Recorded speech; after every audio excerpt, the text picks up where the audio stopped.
Hello dear students, तो कैसे हैं आप लोग। मैं पायल चारण, मेरे चैनल पर आप सभी का बहुत बहुत स्वागत है। जैसे कि आप सभी को पता है कि हम हिंदी पढ़ रहे हैं क्लास 10 की हिंदी कृतिका, जिसमें हमने पहला पार्ट शुरू किया है जो है हमारा माता का अंचल, जिसमें हमने आधा टॉपिक पढ़ा है, आधा हम आज पढ़ेंगे, कहानी की तरह पढ़ेंगे, जिससे हमें सब कुछ याद हो जाएगा, इजीली याद रहेगा। इसलिए प्लीज़ बच्चों, अगर आप 10वीं में हिंदी में पूरे में से पूरे मार्क्स लाना चाहते हैं तो मेरे साथ एंड तक बने रहना। मैं आपका समय वेस्ट नहीं करूँगी, मेरे पर भरोसा रखना और कहानी को पहले सुनना। सिर्फ एक दो बार आप सुन लोगे, वीडियो पूरा देख लोगे तो आपको मैं यकीन दिलाती हूँ कि ये कहानी एकदम परफेक्ट याद हो जाएगी। उसके बाद न तो आपको पासबुक की ज़रूरत पड़ेगी और ना ही आपको ये जो आंसर आप लिखेंगी उसमें आपको किसी भी प्रकार की ज़रूरत नहीं पड़ेगी। बस कहानी को एक बार सुनना है।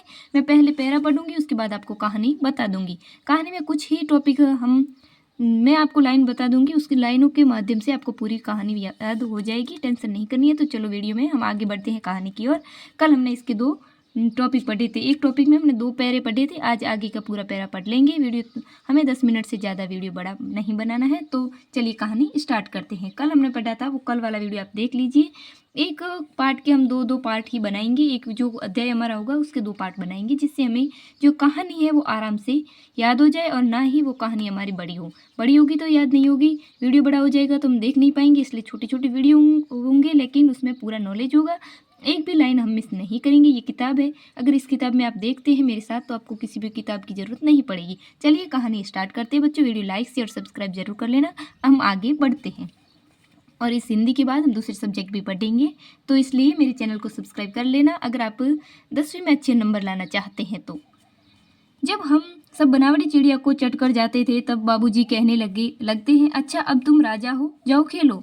बस हम उठकर उछलने कूदने लगते हैं, फिर रस्सी में बंधा हुआ काठ का घोड़ा लेकर नंग धड़ंग बाहर गली में निकल जाते हैं। जब कभी मैया हमें अचानक पकड़ पाती तब हमारे लाख छटपटाने पर भी एक चुल्लू कड़वा तेल हमारे सिर पर डाल ही देती थी। हम रोने लगते थे, बाबूजी उस पर बिगड़ खड़े होते, पर वह हमारे सिर में तेल बोध कर हमें उबट कर ही छोड़ती थी। फिर हमारी नाभि में लीलार में काजल की बिंदी लगाकर चोटी गूंथती और उसमें फूलदार लट्टू बांधकर रंगीन कुर्ता टोपी पहना देती थी। हम खासे कन्हैया बनकर बाबूजी की गोद में सिसकते बाहर आते थे।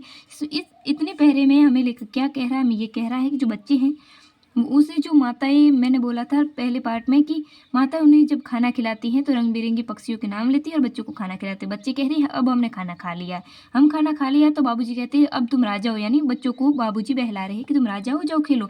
हम तो वैसे ही जैसे थे, मतलब ना हमें कपड़ों का कोई सुध बुध नहीं, ऐसे ही हम गली में खेलने चले जाते हैं। अपने घोड़ा जो भी उनके खिलौने हैं उन्हें लेकर वो गली में खेलने चले जाते हैं। लेकिन ये बात मैया को पता चल जाती, तो मैया लोग माताएं होती है, आप लोगों को पता है कि बच्चों का बड़ा ख्याल रखती है। उन्हें बच्चे जो है वो धूल मिट्टी वाले नहीं चाहिए और मैल वगैरह बच्चों पे नहीं चाहिए, इसलिए वो जाती है, अचानक माता जाती है गली में। आपको पता ही होगा आजकल की माताएं कहती कैसी होती है। हमारे तो फिर भी बेचारी सही ढंग की थी तो हमें इतना नहलाती नहीं थी। आजकल की माताएं तो 1 मिनट के लिए भी बच्चों को खेलने नहीं देती है, तो बच्चे बड़े परेशान होते कि नहीं हमें खेलने दो, लेकिन नहीं, माताएं लोग होती है उन्हें नहला देती है, तो बच्चों को ये बुरा लगता है, वो ऐसे ही खेलना पसंद करते हैं। तो माताएं जाती है गली में से बच्चों को वापस लाती और उनके सिर में तेल डाल देती थी। अगली माताएं थी, आजकल की तो माताएं स्मार्ट हो गई, लेकिन पुराने ज़माने में तेल डालना माताओं का फेवरेट काम होता था।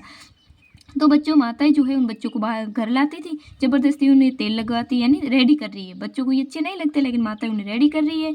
उनके बाल वगैरह बांध देती है नाभि में और काजल की लीलार पर, यानी लाट में और नाभि में उन्हें बिंदी लगा दी जिससे उन्हें नजर न लगे, और उनके बाल वगैरह बांध देती है। उन्हें अच्छे अच्छे कपड़े पहनाती है जिससे वो कन्हैया जैसा बन जाते, भगवान कृष्ण जैसा बन जाते हैं। बच्चों को ये सब अच्छा नहीं लगता, लेकिन माताओं को अच्छा लगता है और ज़रूरी भी है। माताएं सजाएगी नहीं तो सजाएगा कौन। तो ऐसे बच्चों को नहलाकर बच्चे कह रही कि हमें हमारी माता कन्हैया जैसा बना लेती। बाहर आते ही हमारी बाट जोड़ने वाले बालकों का एक झुंड मिल जाता था। हम उन खेल के साथियों को देखते ही सिसकना भूल कर, यानी जब वो माताएं उन्हें इतना परेशान करके जब नहलाते रेडी करते तो बच्चों को बुरा लगता है और वो रो के अपने बाबूजी की गोद में बैठ जाते हैं। लेकिन थोड़ी देर में उन बच्चों को पता चलता है कि उनकी जो साथी है वो उनका बाहर इंतजार करने, बाट जोड़ने वाले का मतलब बच्चों ये है कि उनके जो साथी है वो उनका इंतजार कर रहे हैं। यानी जब हम हमारे मित्रों को, साथियों को देखते हैं जो हमारे हम उम्र के हैं, तो हम सारी जो रोना धोना थे वो भूल जाते थे और उनके साथ जाकर हम खेलने लग जाते थे। तमाशे भी ऐसे वैसे नहीं करते थे, तरह तरह के नाटक, चबूतरों का एक कोना ही नाटक घर बनता था। बाबूजी जिस चौकी छोटी चौकी पर बैठकर नहाते थे वहीं रंगमंच बनता थी। उसी पर सरकंडे के खंभों पर कागज का चौंधा तानकर मिठाइयों की दुकान लगाई जाती थी। उसमें चिलम के खोंचे पर कपड़े के थालों में ढेले के लड्डू, पत्तों की पूरी, कचौरियाँ, गीली मिट्टी की जलेबियाँ, फूटे घड़े के टुकड़ों से बतासे यानी पतासे मिठाइयाँ सजाई जाती। ठीकरों के बटखरे और जस्ते के छोटे छोटे टुकड़ों के पैसे बनते थे। खरीदार हमें लोग दुकानदार। बाबूजी भी 2-4 गोरखपुरी पैसे खरीद लेते थे। थोड़ी देर में मिठाई की दुकान बढ़ाकर हम घोर घरौंदा बनाते थे। धूल की मिट्टी धूल की मेड़ दीवार बनती थी। तिनकों का छप्पर, दातुन के खंभे, दिया सलाई की पेटियों के किवाड़, घड़ के मोहड़े की चूल्हा चक्की और दिए की कढ़ाई में बाबूजी की पूजा वाली आमचनी कलछी बनती थी। पानी की घी, धूल के पिसान और बालू की चीनी से हम लोग ज्योनार तैयार करते थे। हमें लोग ज्योनार करते और हमें लोग ज्योनार बैठती थी। जब पतंग बैठ जाती थी तब बाबूजी भी धीरे से अगर पात के अंत में जमीन में बैठ जाते थे। उनको बैठते देखते ही हम लोग हंसकर घरौंदा बिगाड़ कर भाग चलते थे। वह भी हंसते हंसते लौटपट हो जाते और कहने लगते, फिर कब भोज होगा भोलानाथ। अब इस इतने पैरे में हमें लेखक ये कह रहा है कि बच्चे जो है अब खेलने आ गए हैं। वो खेलेंगे, अलग अलग तरह के नाटक खेलेंगे।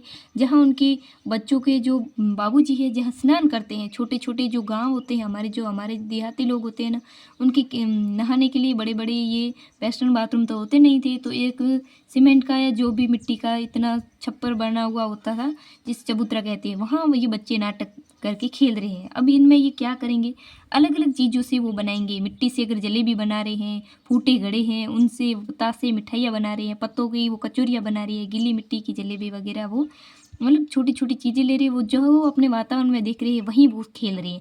वातावरण में देख रही है दुकानें तो वो दुकान दुकान खेल रहे हैं। लेकिन इसमें सभी चीज़ें जो है वो इन खिलौनों से बना रहे हैं। मिट्टी से वो लड्डू बना रहे हैं, मिट्टी से वो जलेबी बना रहे हैं, पत्तों की वो कचौरियाँ पूरी कचौरियाँ बना रही हैं। तो ऐसी ऐसी चीज़ें बनाकर वो दुकान दुकान खेल रहे हैं। बच्चे क्या कहते हैं कि हम ही तो दुकानदार हैं और हम ही वो सामान खरीदते हैं। तो ये चीज़ें आप याद कर लेना, आपको याद इजीली हो जाएगी। फिर वो जब दुकान खेल बच्चे हैं वो ज़्यादा देर तक एक ही खेल नहीं खेल सकते, इसलिए वो अब दुकान वाले से उब गए। अब वो खेलेंगे घरौंदा यानी घर बनाते हैं। हम भी खेलते थे, आप भी खेलते होंगे। वो मिट्टी से घर बनाएंगे और लकड़ियों से वो छप्पर बनाएंगे, क्योंकि हमने हमारे समाज में छप्पर ही देखे हैं। तो हम मिट्टी से और छप्पर से खुश हो जाते हैं और घरौंदा बनाते हैं। हम भी बनाते थे बहुत अच्छे से।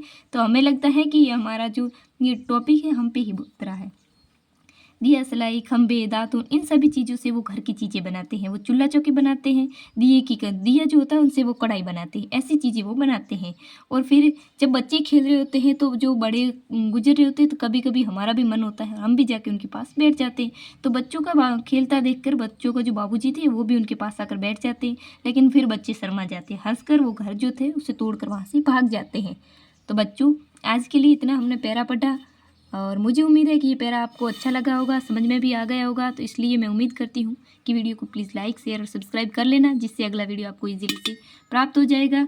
और क्या है कि मैं बहुत अच्छे से कहानियाँ आपको पढ़ाऊँगी और दूसरी सब्जेक्ट भी पढ़ाऊँगी। 10वीं में आपको अच्छे मार्क्स मिलेंगे। उसके लिए आपको किसी भी प्रकार की बुक्स या जो पास बुक्स वगैरह होती हैं प्रश्नोत्तर की, उनकी ज़रूरत नहीं पड़ेगी। इसलिए प्लीज़ मेरे चैनल को एक बार सब्सक्राइब कर लेना, आपके काम आएगा। तो आज के लिए इतना ही। अगला टॉपिक हम अगले दिन पढ़ेंगे।